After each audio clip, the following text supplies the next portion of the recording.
Pada pagi hari ini kita akan belajar sama-sama karena temanya adalah love and relationship. Dan khususnya pada pagi ini kita akan belajar tentang loving God, loving people. Ya, kalau ketika kita ini mengasihi Tuhan, kita juga harus mengasihi sesama kita ya. Kenapa kok harus seperti itu? Kalau kita lihat salib, ada yang ke atas juga ada yang ke samping, itu berbicara tentang bagaimana kita fokus membangun hubungan dengan Tuhan terlebih dahulu, baru kita bisa membagikan kepada cinta kita, apa yang kita terima dari Tuhan, kita bisa bagikan kepada sesama kita. Di dalam kitab Matius pasal yang ke-22 ayat 37 sampai yang ke-39, saya ingin membaca dalam terjemahan sederhana Indonesia. Dikatakan begini, Yesus menjawab, "Kasihilah Tuhan Allahmu dengan segenap hatimu, dengan segenap nafas hidupmu, dan dengan segenap akal pikiranmu." Jadi ternyata dikatakan kasihlah Tuhan ya dengan segenap hati, bahkan dengan segenap nafas kehidupan kita. Kita mau belajar untuk mengasihi Tuhan. Jadi setiap kita nih mengambil nafas ya, kita diberikan nafas oleh Tuhan. Tiap pagi kita diberikan kehidupan yang baru, kita bisa bernafas dengan baik. Seharusnya nafas yang diberikan Tuhan pada kita, diberikan kesempatan hidup-hidup, kita abdikan, kita mau mengasihi Tuhan. Dan dikatakan dan dengan segenap akal pikiran, ya, dengan akal pikiran kita. Artinya bahwa Tuhan sudah memberikan akal budi atas setiap kita, sehingga membuat kita bisa berpikir, ya. Bagaimana dengan kita bisa berpikir, kita juga bisa berbuat apa yang Tuhan mau, apa yang Tuhan memperbuat, kita akan perbuat. 38 dikatakan perintah itulah yang paling penting dan yang terutama. Kemudian yang di ayat yang ke-39 dikatakan, dan perintah kedua yang hampir sama pentingnya dengan itu, yaitu kasihilah sesamamu sama seperti kamu mengasihi dirimu sendiri. Ayat 40, karena kedua perintah itu adalah dasar dari semua hukum Taurat dan semua perintah yang terdapat dalam tulisan para nabi. Bapak Ibu Saudara, kalau kita belajar tentang hukum Taurat, totalnya pasti ada 10 ya. Ada 10 hukum Taurat. Bapak Ibu pernahkah melihat kalau kita mencermati tentang 10 hukum Taurat yang berkaitan dengan Tuhan. Jadi hukum Taurat itu seperti kayak undang-undang. Karena waktu itu tidak ada undang-undang, tidak ada aturan untuk suatu bangsa, itu enggak ada. Sampai muncul yang namanya hukum Taurat, 10 hukum perintah Allah. Itulah undang-undang pertama, hukum pertama yang Tuhan berikan kepada bangsa Israel waktu itu. Dan kalau kita mencermati dengan baik, yang berkaitan dengan Tuhan, artinya undang-undang atau hukum atau peraturan yang berhubungan dengan Tuhan, itu total hanya 4 Bapak Ibu. Ya saudara, hanya 4. Hanya 1 sampai yang 4. Tapi kalau kita baca berikutnya, di hukum yang kelima sampai yang ke-10, itu hukum yang mengatur antara sesama kita dengan sama. Karena di hukum yang kelima sudah mulai berbicara tentang hormatilah orang tuamu, ya kan? Jadi di yang kelima itu sudah mulai mengatur hubungan antara sesama. Tuhan hanya 4, sesama ada 6, luar biasa loh, ya. Karena saya percaya begini, bagaimana kita bisa mengasihi sesuatu yang tidak kelihatan, sedangkan yang terlihat kita tidak bisa mengasihi. Bagaimana kita berkata bahwa saya mencintai Tuhan yang tidak terlihat, tapi ketika kita berjumpa dengan sesama kita yang terlihat, yang bisa dilihat, yang bisa dikasihi, yang bisa dijumpai, yang bisa kita sentuh, ya, tapi kita nggak bisa mengasihi. Ada satu pertanyaan dari Craig Groeschel berkata, who do you love? Siapa yang Anda kasihi? If you love God, you should love people. Jika Anda mencintai Tuhan, Anda akan mencintai sesama. If you don't love people, jika kita tidak mengasihi sesama kita, you don't love God. Ya, jangan berkata bahwa saya tidak mencintai, saya tidak mengasihi sesama saya, tapi engkau berkata bahwa saya mengasihi Tuhan yang tidak terlihat. If you don't love people, you don't love God. Anda tidak mencintai Tuhan. It's that simple. Itu sederhana.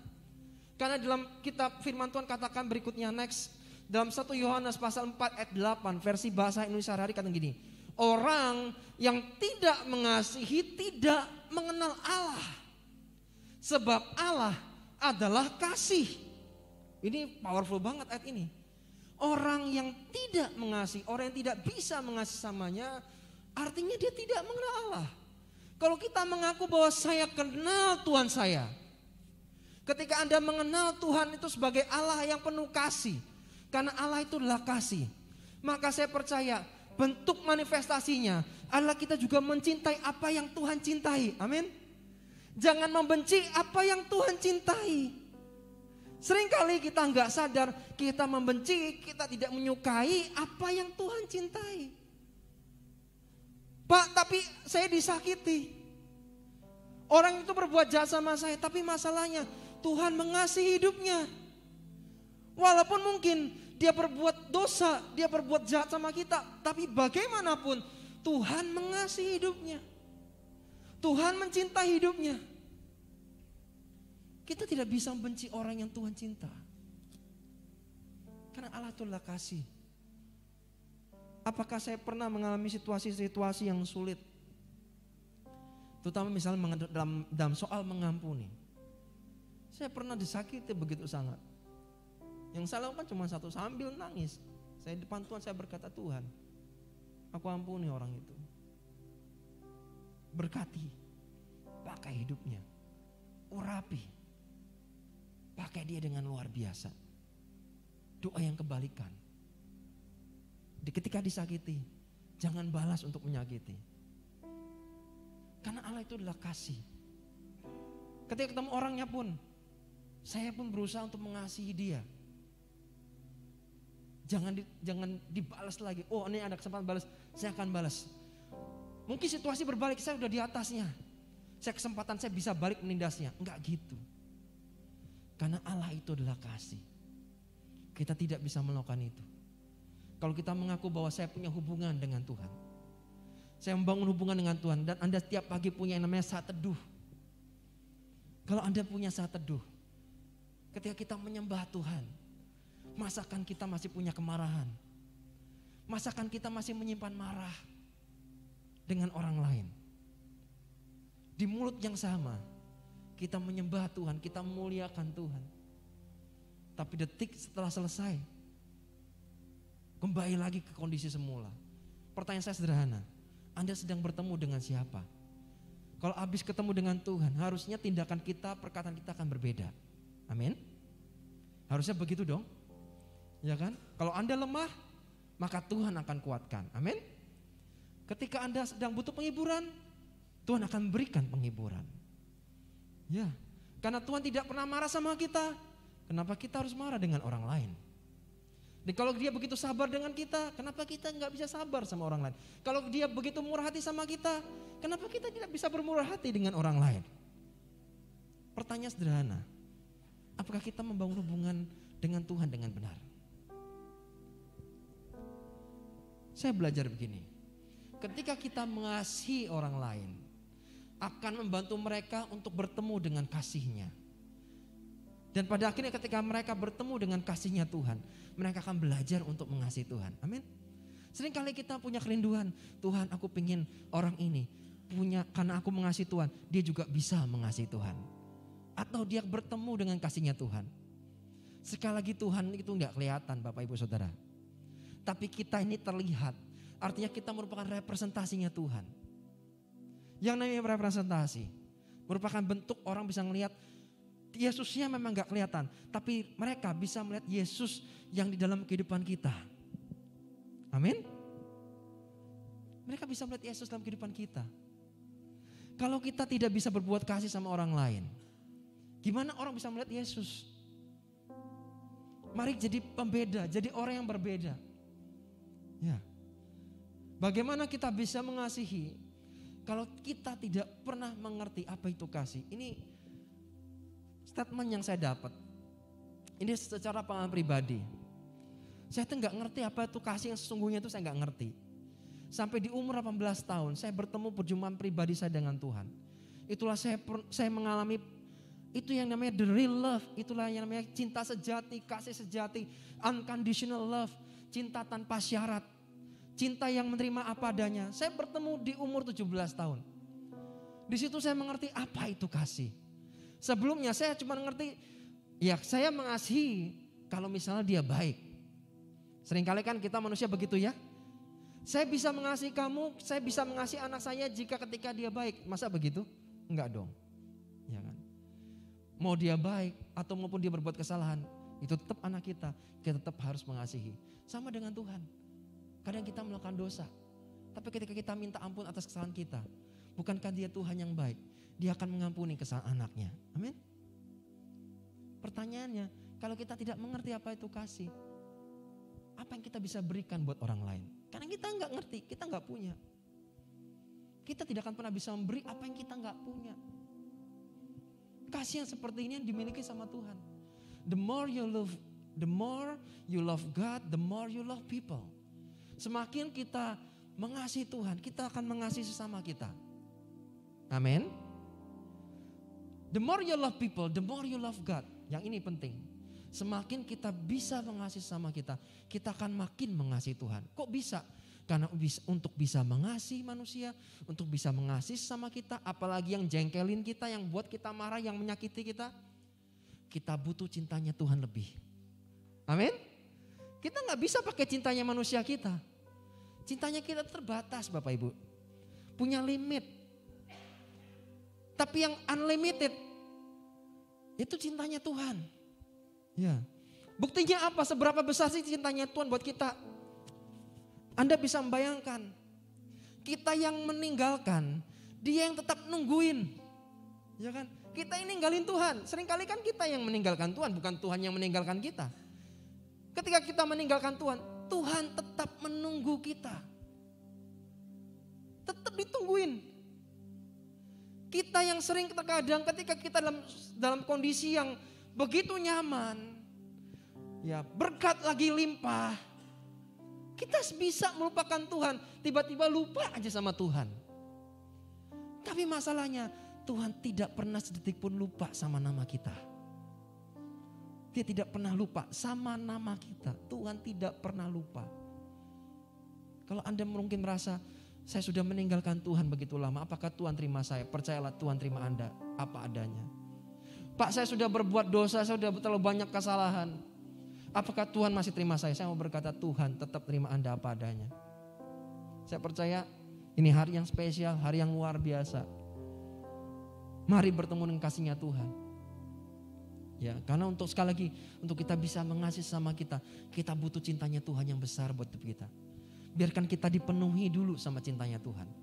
Ketika kita mengalami kepenuhan dengan cintanya Tuhan, kalau bahasa kerennya tuh bucin sekarang ya. Kita nggak akan bucin sama orang, nggak akan jadi butuh perhatian, butuh cintanya dari orang, kita terus cari perhatian lah, cari apalah dari orang lain, nggak akan gitu. Kenapa? Karena kita sudah merasa penuh di dalam, kita sudah utuh di dalam. Utuh apa? Utuh dengan cintanya Tuhan. Sedangkan kita nggak butuh itu. Orang yang haus pengakuan, dia akan cari pengakuan dari orang. Tapi kalau kita mengerti bahwa Tuhan mengasihi hidup kita tidak perlu cari pengakuan orang lain, karena kita tahu ada satu pribadi yang mengasihi kita apa adanya. Kita nggak akan cari itu. Kita tidak akan menukar apapun. Ya, apalagi yang sifatnya duniawi. Kita akan berkata, God, Engkaulah segalanya bagiku. Tuhan, Engkaulah segalanya bagiku. Matius pasal 5 ayat 43 sampai 44 dikatakan, kamu telah mendengar firman, kasihlah sesamamu manusia dan bencilah musuhmu. Tetapi aku berkata kepadamu, kasihilah musuhmu dan berdoalah bagi mereka yang menganiaya kamu. Ini wow. Ini sulit. Ini gak mudah. Sehingga ditulis. Tapi saya percaya anugerah Tuhan akan memampukan kita. Tidak dibutuhkan effort yang lebih kepada orang yang mungkin baik sama kita. Karena kitab Matius pasal 5 ayat 46 katakan gini. Sebab kalau kalian mengasihi hanya orang yang mengasihi kalian saja, untuk apa Allah harus membalas perbuatanmu itu? Bukankah para penagih pajak pun berbuat begitu? Tidak butuh effort lebih, tidak butuh usaha lebih untuk kita bisa mengasihi orang yang sayang sama kita. Kita tidak butuh tenaga lebih, usaha lebih untuk mengasihi orang ya yang sayang sama kita, yang berbuat baik sama kita. Tapi dibutuhkan effort, dibutuhkan usaha lebih, bahkan dibutuhkan air mata. Untuk mengasihi orang-orang yang gak layak kita cintai. Ya. Itu gak mudah. Untuk kita bisa melakukan itu. Cuma satu yang kita perlukan, kita butuh dipenuhi sama kasihnya Tuhan. Kalau kita gak akan pernah bisa. Kita akan mampu mengasihi orang yang tidak layak untuk kita kasihi kalau kita sudah dipenuhi oleh kasihnya Tuhan. Apakah ada orang-orang yang gak layak? Ya mungkin ada orang yang gak layak. Dia mungkin sudah nusuk dari belakang, gosipin kita mungkin, sudah fitnah kita mungkin. Ya, mungkin Anda disakiti secara kata-kata mungkin. Tapi tahukah bahwa for God to teach you real love, He must bring unlovely people into your life. Untuk Tuhan bisa mengajarkan apa itu namanya cinta yang sejati, kasih yang sejati. Ya, He must bring, dia akan membawamu, dia harus membawamu. Ya, dia akan membawakanmu orang-orang yang tidak layak untuk Anda kasihi di dalam kehidupan. Jadi kalau ada orang yang jengkelin, ada orang yang bikin marah, ada orang yang menyakiti, terkadang itu cara Tuhan membawa mereka ke dalam kehidupan kita untuk kita belajar satu hal. Kita belajar namanya real love. Apa itu yang disebut cinta yang sejati? Sengajakah? Oh iya, karena yang membuat cinta kita kepada Tuhan makin besar, salah satunya adalah dengan cara mengasihi orang-orang yang tidak layak untuk kita cintai. Sekali lagi, tidak butuh effort besar untuk mengasihi orang-orang yang mengasihi kita. Itu gak butuh effort. Kita dengan mudah membalas. Tapi bagaimana dengan orang-orang yang tidak bisa membalas kebaikan kita? Ya, bayangkan tadi kemarin Sabtu saya membahas gini. Kita lihat Yesus. Anda tahu Yesus waktu itu kepada orang-orang yang dia pernah tolong. Mungkin yang sakit disembuhkan, yang lapar dikasih makan. Pada akhirnya orang-orang ini berteriak, salibkan dia.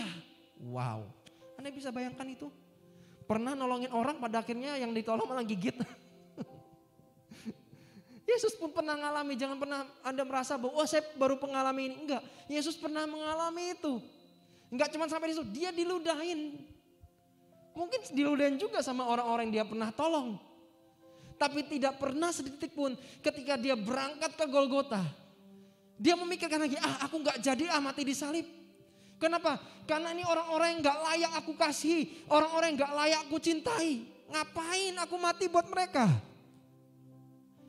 Yesus tidak berhenti di situ. Ketika dia diperlakukan sedemikian rupa, dia dikhianati sama muridnya sendiri. Diludahin, disalipin. Ya, yang teriak-teriak itu adalah orang-orang yang pernah dia tolong, tapi tidak pernah sedikit pun dia berubah pikirannya. Aku tak berubah pikiran lah, enggak. Jadi kalau untuk Anda mengerti cinta sejati seperti apa, cinta sejati yang kita harus belajar dari Yesus. So makanya kita harus punya bangun hubungan dengan Tuhan. Karena kita tidak bisa memberi kalau kita tidak memiliki. Ya, untuk kita bisa memiliki, kita perlu punya dulu. Dan kita tidak bisa memberi kasih kalau kita tidak pernah merasakan yang namanya kasih yang sejati seperti apa. Nah, kasih sejati itu bicara soal agape. Ya. Agape itu apa sih? Agape itu namanya cinta tanpa syarat, kasih tanpa syarat. Kalau Anda pengen belajar yang namanya agape atau unconditional love, ya, atau cinta dalam segala kondisi, dalam segala keadaan. Makanya kalau Anda mungkin Bapak Ibu yang kalau ingat perjanjian nikahnya dulu, kita mengatakan pada pasangan kita bahwa aku akan mengasihimu. Ya, sampai maut memisahkan. Aku akan mengasihimu dalam kondisi kamu sehat ataupun sakit. Itu namanya unconditional love. Bahkan dalam pernikahan pun kita butuh kasihnya Tuhan. Kita butuh Tuhan. Karena sulit kita bisa menerima orang, ya, menerima pasangan ketika dalam kondisi yang sehat, dalam kondisi yang cantik, dalam kondisi yang ganteng pada waktu mudanya, ya kan? Makanya saya tuh sering terharu gitu ya kalau ngeliat engkong-engkong, emak-emak gitu ya. Jalan di mall misalnya waktu sebelum pandemi misalnya. Mereka jalan sambil gandengan tangan. Aduh, itu so sweet banget. Iya gak? Umurnya mungkin sudah 60, 70 tapi masih gandengan tangan. Aduh, indah banget tuh dilihat. Ya, seringkali sesuatu yang romantis itu tunjukkan pada waktu lagi hot-hotnya gitu ya. Pada waktu masih mudanya seperti itu menggebu-gebu.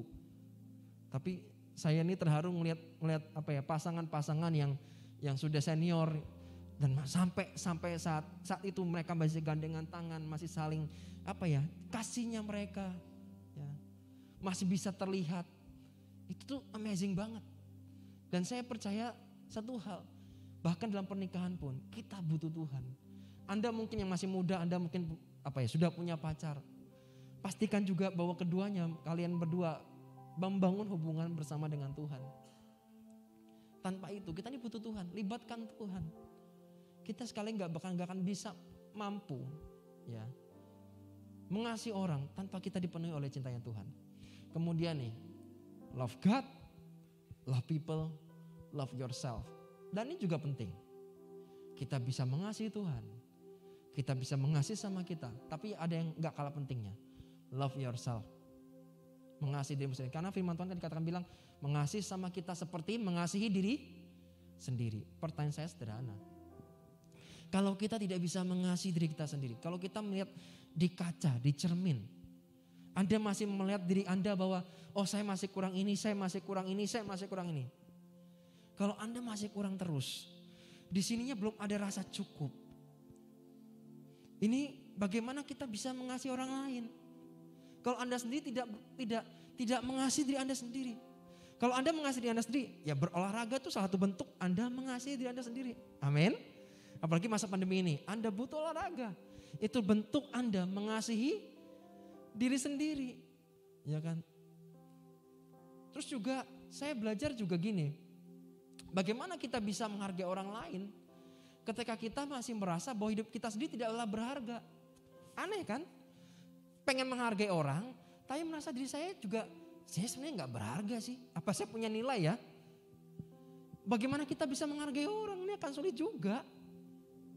Love yourself juga bicara segini. Mungkin Anda bisa mengampuni orang lain. Anda bisa mengampuni sama Anda. Saya juga punya pertanyaan satu. Anda pernah gak memaafkan diri Anda sendiri? Ayo, saya pernah terjebak di sini.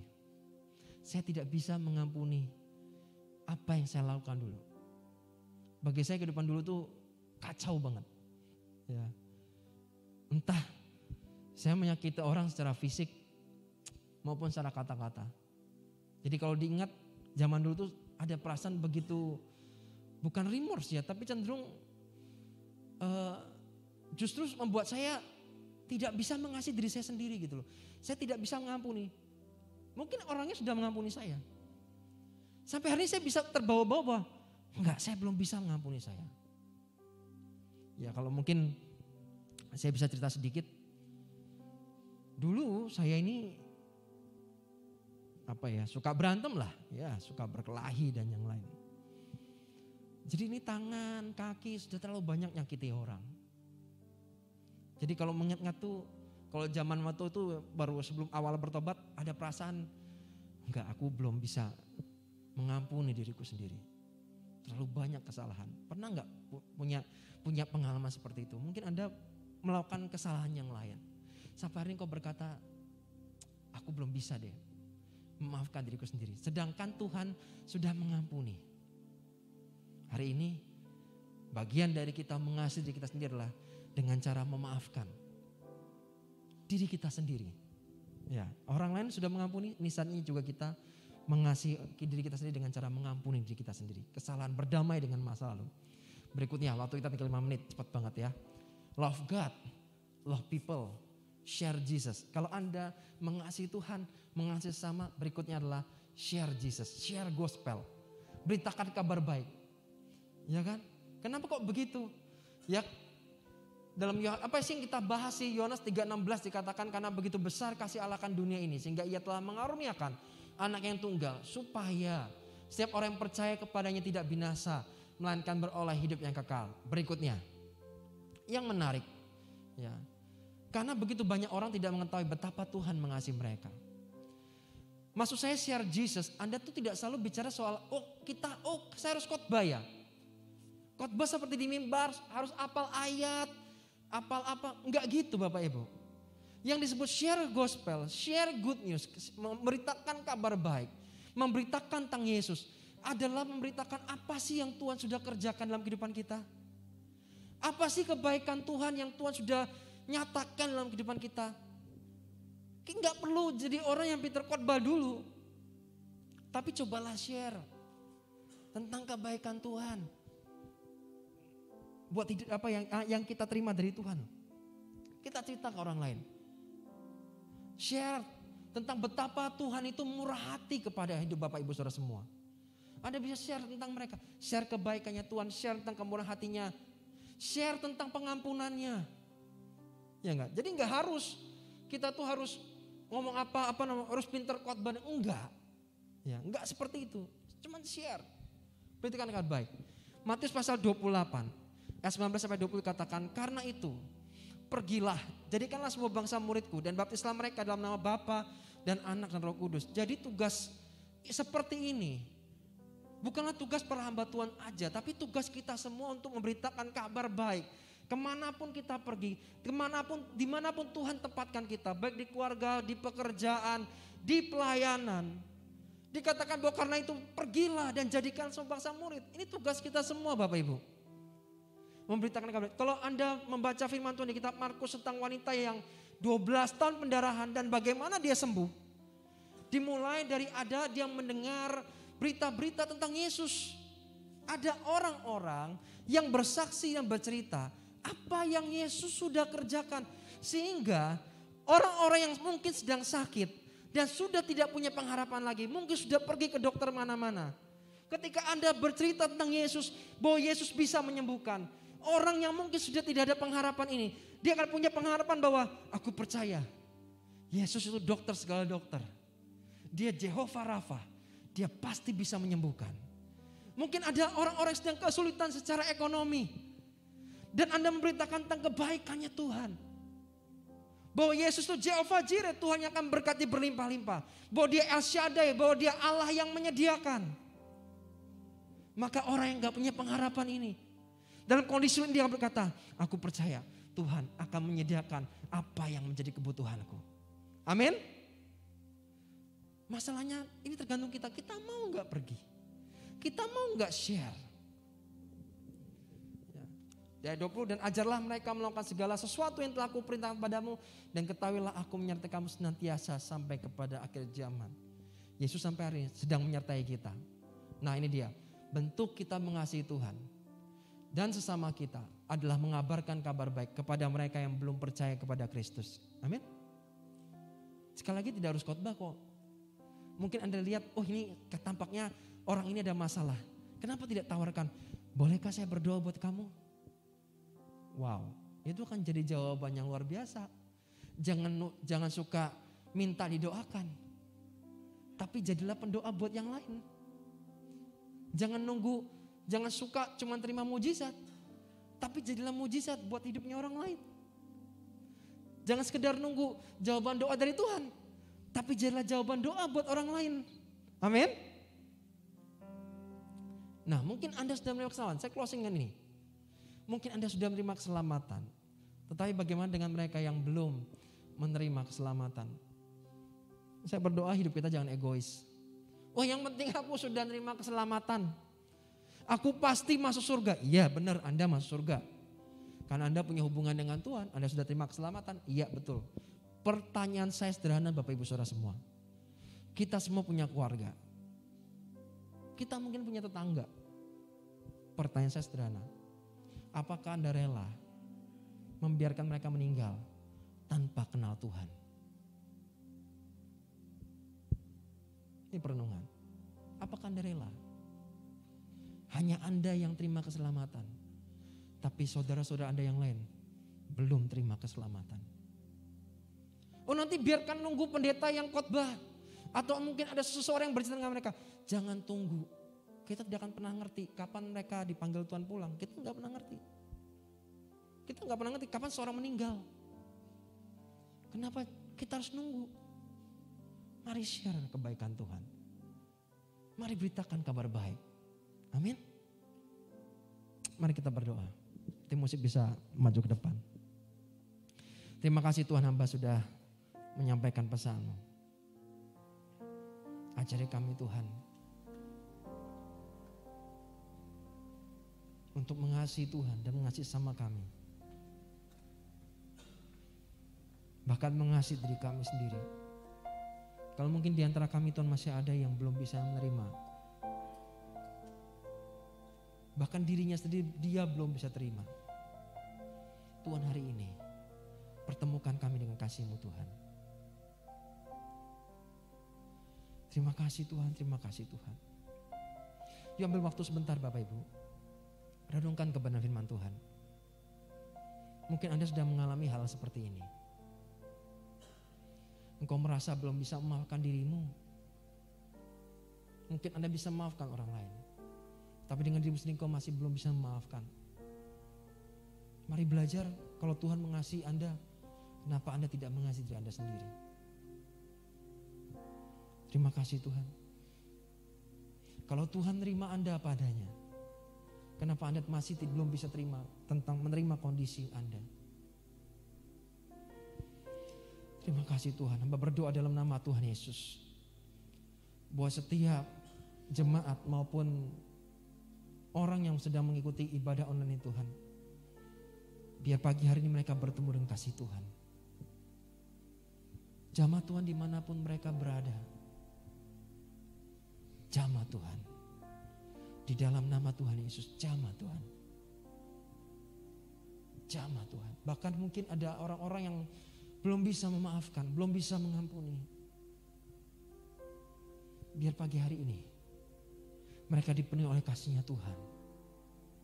Sehingga mereka punya kemampuan untuk mengampuni yang lain.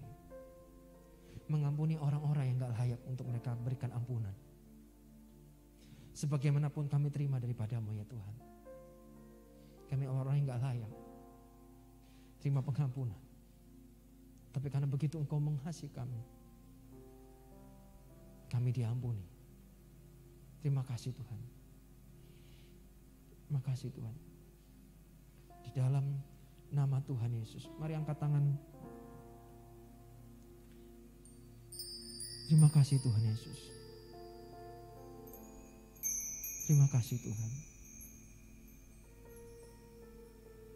Apa yang Tuhan mau lakukan pada pagi hari ini Tuhan?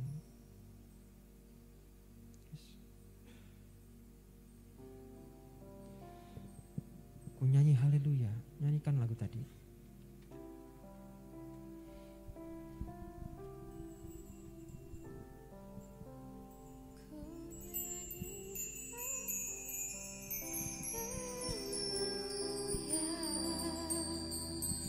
Ku nyanyi haleluya,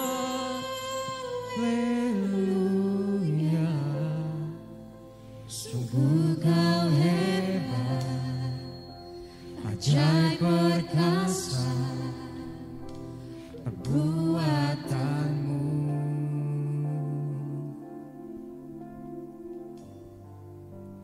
Ku nyanyi haleluya,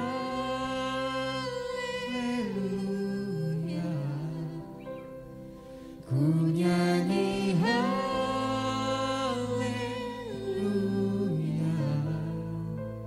sungguh Kau hebat, ajaib perkasa perbuatan-Mu. Mari jamah Tuhan, mari jamah Tuhan, mari jamah Tuhan. Ku nyanyi haleluya,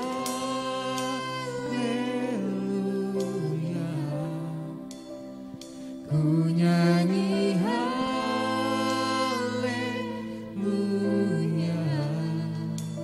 sungguh Kau hebat, ajaib perkasa perbuatan.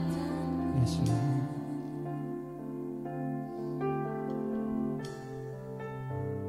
Ku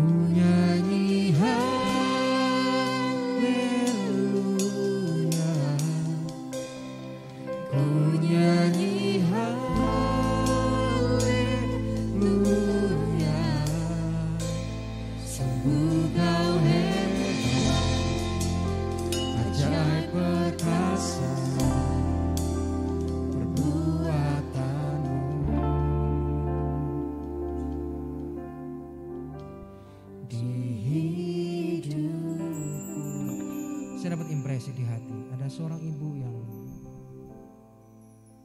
saat ini kau sedang menangis dengan air matamu. Tuhan, mari jamah Tuhan. Mari jamah Tuhan. Penuhi setiap kami dengan kasih-Mu. Penuhi Tuhan. Penuhi. Jangan tahan air matamu. Biarkan Tuhan memenuhi hidupmu dengan cintanya, dengan kasih-Nya. Dan biarkan pada pagi hari semua kami bebas dan merdeka, lepas dari belenggu kami masing-masing. Terima kasih Tuhan. Terima kasih Tuhan. Ada bapak yang sulit dalam pekerjaannya, Tuhan, kami berdoa dalam nama Yesus. Tuhan, beri terobosan kepada bapak ini Tuhan, terutama bisnisnya, usahanya. Tuhan, mari berkati usahanya, berkati pekerjaannya. Di dalam nama Yesus, tanda tangan Tuhan yang menyertai hidupnya, dibuat berhasil dalam nama Yesus. Terima kasih. Ada seorang muda yang kau merasa bahwa remorse, penyesalan sekali, ada perasaan begitu penyesalan atas mungkin apa yang telah kau lakukan dahulu. Tuhan, terima kamu apa adanya, nak. Tuhan, terima kamu apa adanya. He loves you. Jesus love you. Terima kasih Tuhan, hamba selesai. Terima kasih Tuhan.